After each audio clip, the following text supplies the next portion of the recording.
Les inondations continuent d'envahir le Sénonais. La rivière continue de grimper de façon discontinue dans le Gevinien, le Migénois et jusqu'à Pont-sur-Yonne. Par ailleurs, à Brinon, l'Armançon ressemble au cru de 2013.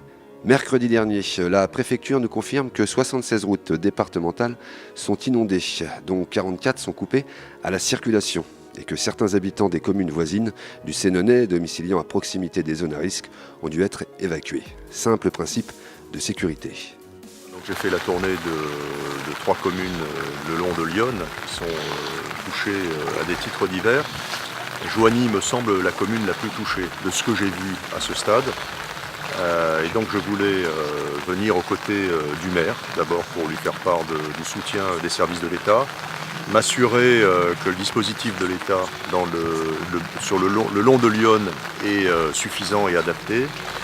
Et puis passer l'information aussi que j'ai activé ce matin le centre opérationnel de défense à la préfecture, donc l'ensemble des équipes concernées, des services de l'État et du conseil départemental sont réunis pour une meilleure coordination de l'organisation des secours. Alors tout d'abord, je voudrais saluer l'action des services de l'État, des sapeurs-pompiers, des gendarmes, des policiers, mais également du conseil départemental, et saluer l'action des maires, parce que les 3 maires que j'ai vus, leurs services sont mobilisés, ils sont manifestement rodés à ce genre d'exercice et je trouve que l'action collective est excellente. La situation logiquement dans le département devrait s'améliorer comme elle s'améliore ce matin à Auxerre et sur Yonne amont.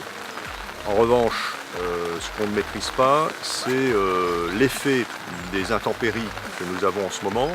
Il doit tomber 10 à 20 mm d'eau sur Yonne amont aujourd'hui et dans la première partie de nuit, 7 à 15 mm sur Yonne amont.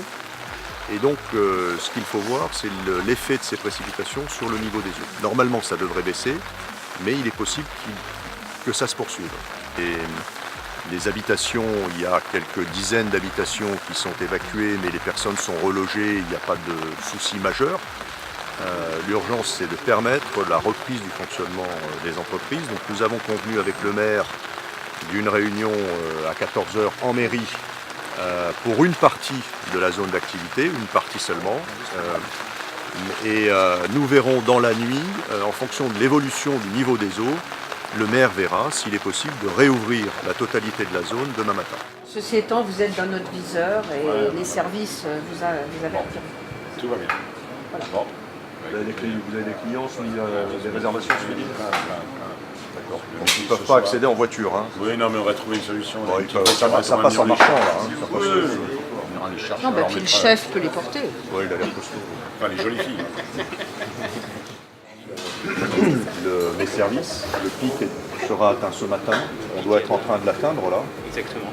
Et en revanche, on attend 15 à 20 mm de pluie encore sur Yonne aval aujourd'hui jusqu'en milieu de nuit.